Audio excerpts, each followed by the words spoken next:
John, welcome to the wonderful world of Crowdsource the Truth Under Strike by YouTube. The Jason Goodman YouTube channel, as you may have heard, has been attacked, as usual, by malicious social engineers. How are you today, John? I think I'm doing better than you are. My channel hasn't been attacked yet, but I guess the evening is young, so we'll see what happens. Right. Yeah, there's a number of people out there that absolutely don't want the stories you're telling being told. And again, you're doing it multiple times a day. I don't know how you do it.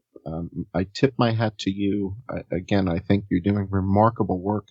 And the fact that you're doing it 6 days a week, I mean, it's incredible. You know, I'm lucky if I can get 2 out a week. So I'm in awe of the level of production that you're putting out. It's just spectacular. Well, thank you, John. And I do want to remind people. Yeah, and the quality is amazing. Thank you very much. And I want to remind people that they can watch the videos that you're producing throughout the week by going to the John E. Hoover YouTube channel. It looks like there's been some use of your material by InfoWars. I'm sad when that happens. I like InfoWars. Alex Jones has been generous with me. I wonder to what extent he knows that this is happening versus just people on his staff maybe trying to, get the stuff. Well, actually, this time around, it wasn't just blatant use of my graphics, which is what they did last time. This time, I think we kind of motivated them with our show. Obviously, they're watching your show. You were just on his show a couple weeks ago. And obviously, they're watching my show because they used a bunch of the material for their anniversary show on the Las Vegas shooting. Oh, so, right. Right. So that was last October. So they're watching you. They're watching me. But you, they invited on. Me, they used the material and then acknowledged it 3 days later on a different show without Alex. So this time around, what they did, I think, is they just kind of got motivated by what they saw us doing here with the charts. And so what Alex says is that he hired somebody who's a statistical analyst or professor or something, to come in and do these analysis. And Alex holds up a bunch of charts. But the stuff that he's charting is the wrong stuff. And so I made a video to help the audience understand that you have to be really discerning with this stuff. You have to understand the differences. You and I reported weeks ago about how certain states had stopped reporting, like New Jersey and New York and Michigan had stopped reporting influenza, right? So when you're looking at states and what the states are reporting, it's different from what the CDC has in their mortality databases, and that's what we've been using.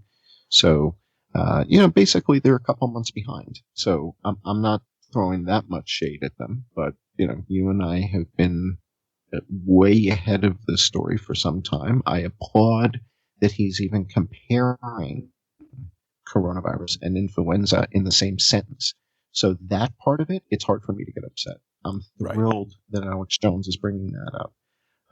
And this time around, they didn't use these charts that we're going to show everybody tonight. The charts. It's not like he just lifted my charts. That's pretty much what they did last time. They didn't do that. They made their own charts, but of the wrong stuff. So it's like, Alex, pay closer attention, right? If you're going to watch, watch.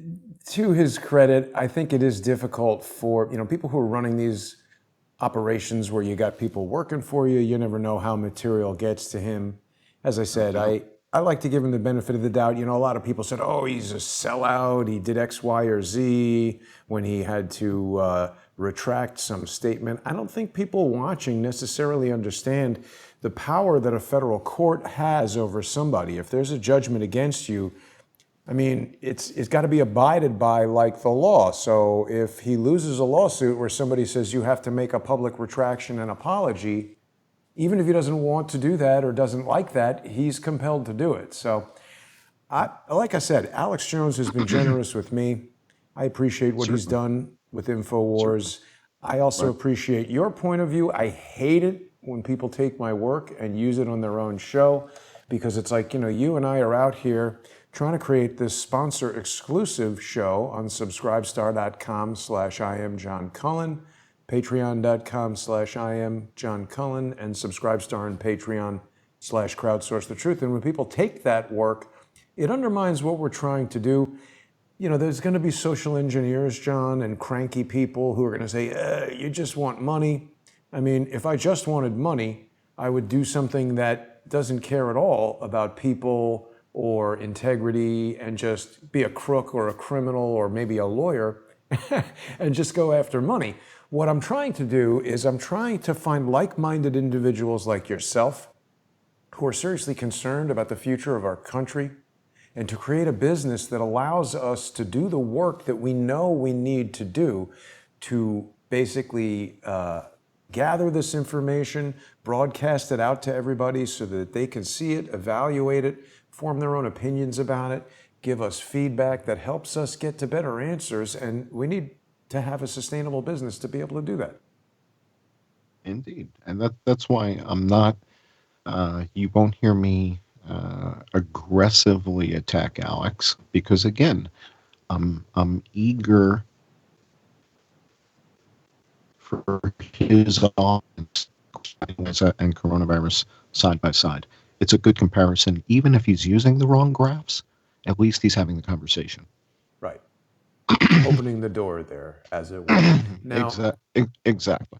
And you've prepared for us again tonight another one of your excellent presentations. You know, another thing that I've sort of taken to doing, there are several guests in the sponsor exclusive series who spend all week basically compiling information, and they provide the links. A lot of people who are subscribed to Patreon and Subscribestar/crowdsource the truth ask me where are the links.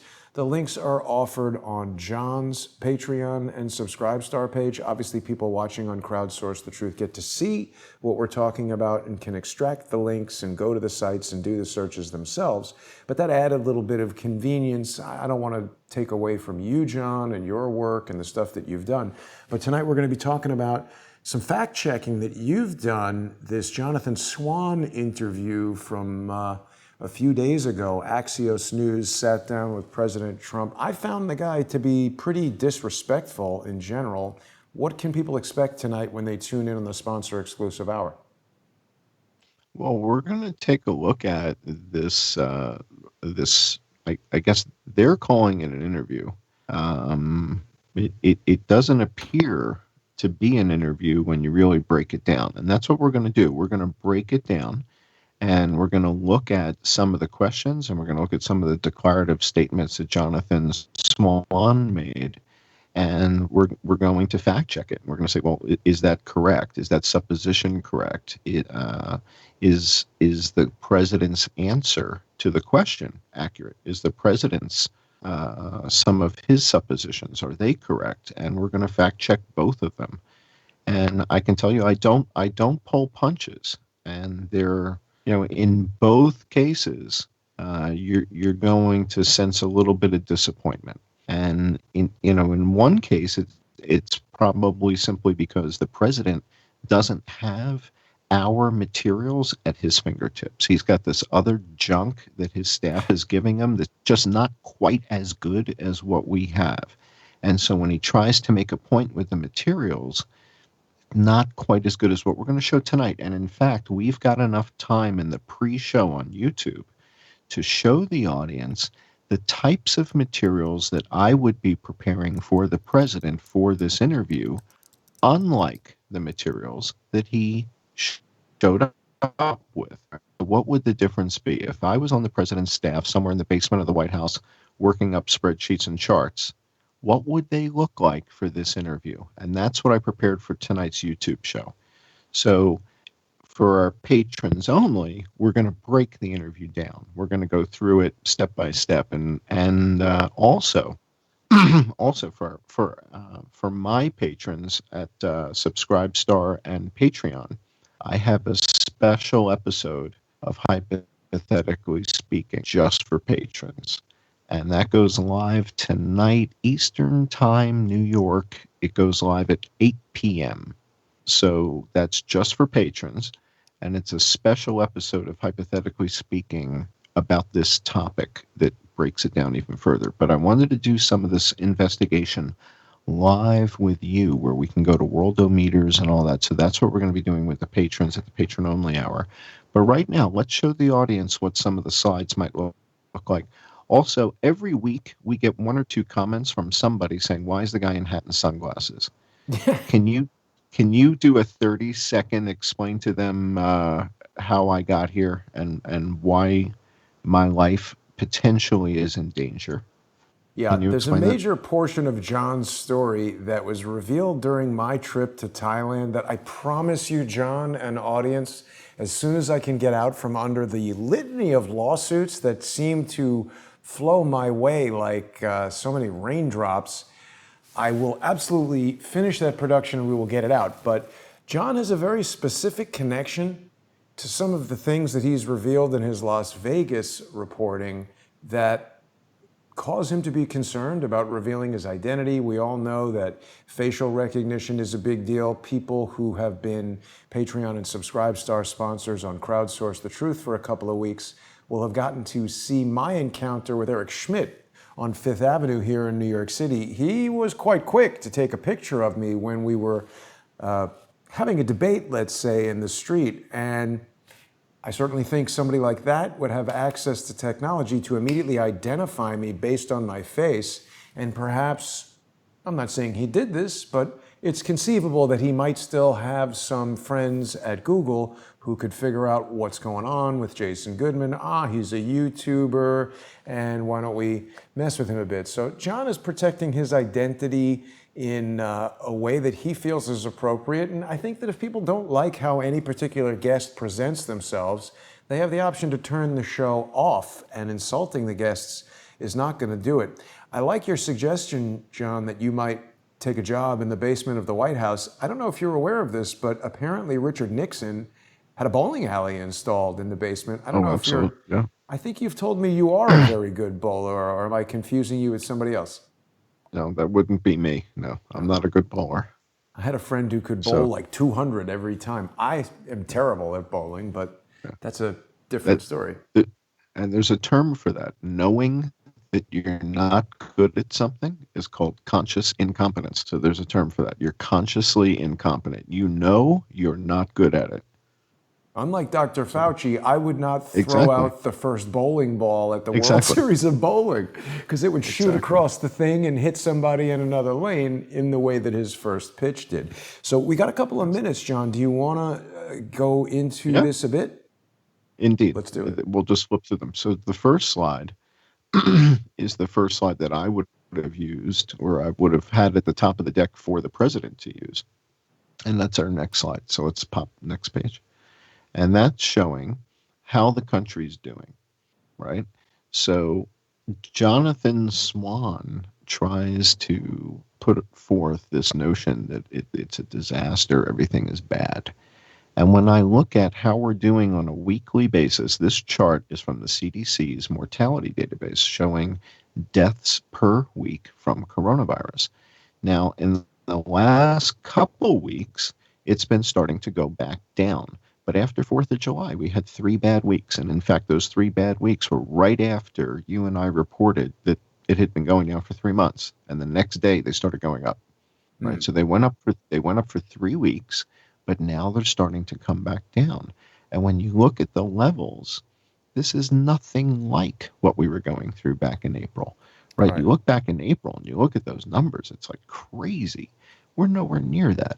So we're going in the right direction. The president has said this is going to go away, right? And he's absolutely right. Just like MERS went away, just like SARS went away, this is going to go away. And you see it's going away. Yes, there's a little hump. Now, how do we account for that little hump? Where is that little hump?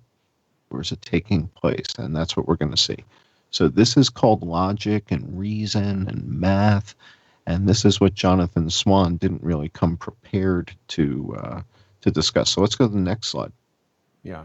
And by the way, John, they try to paint Trump's statement that it's going to go away as some uninformed magical explanation. What he's essentially talking about is the natural human response of the overwhelmingly healthy population with a functional immune system that adapts to this and the large number of people that, as they say, can self-resolve, basically be exposed to the pathogen, develop immunity, and not get sick from it? I think it would be safe to say the president is correct because they all go, everything goes away. If they didn't go away, we'd all be We'd dead. be They dead, all right? go. Right. So MERS went away, SARS went away, everything goes away. So of course he's right. And again, to put it in perspective, somebody commented that I'm not putting the coronavirus deaths in perspective. Well, here's your perspective. This season from influenza, there's 210,000 people that are dead, according to the CDC. So all these numbers are coming from the CDC's websites, and these were updated within the last 24 hours. So let's go to the next slide, because the story of how the country's doing is really sort of the story of two different cities, or the tale of two cities here. So first of all, this influenza outbreak has lasted a remarkably long time. 210,000 people are logged as having died from PNI, in addition to the 160,000 that we have logged as having died from COVID. So these are tremendous numbers. We've never had numbers like this before, right? But we stopped talking about the influenza outbreak in January. As soon as coronavirus moved into the news cycle, the mainstream media lost the ability to take care of, feed, and love both a cat and a dog at the same time. They Right. couldn't do it. So one of the animals died, and that was influenza, and they just stopped covering it. They just stopped covering it. We don't know why. Maybe we do. We have a hypothesis why, but we can't be certain. So let's go to the next slide, because I want to show you a bunch of good news about coronavirus. And this is what the mainstream media continues to avoid. That Bill de Blasio, even in his complete ineptitude, it's going away. It's going away despite the fact that Bill de Blasio has no idea what he's doing, right? Yeah. This is not, you're not looking at this curve and saying, wow, those guys on his team did a remarkable job. No, this is natural. This is what happens. It goes away. And that's what's happened in New York City. Now, New York City was devastated by it. Let's go to the next slide if we can. I'll just add quickly, I'm not sure I agree that de Blasio doesn't know what he's doing. He might be very in control of what he's doing. He's just not doing things that are in the interest of New Yorkers, the city of New York, the economy, the public health, nothing like that. Yeah, I mean, as cities go, there's not a lot of cities in the world that have as many people dead as New York City. And Right. New York City's population at about 9 or 10 million is just a little bit more than Hong Kong. And we'll talk about Hong Kong in a while. But this is New York State. Andrew Cuomo, once again, when I say he doesn't know what he's doing, I mean, he doesn't really know what the best practices are to manage the virus. If he did, he wouldn't have 30,000 people dead, right? So this is a natural curve. This is a natural progression. It's going away in New York State. And New York State and New York City were the worst afflicted, right? This was The the epicenter. worst. Absolutely. And this is what's happening.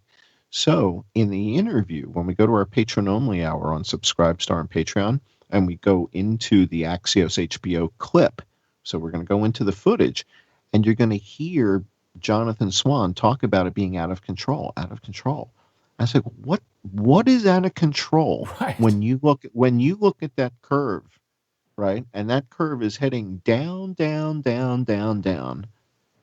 What is the out of control part? Yeah. Where is that?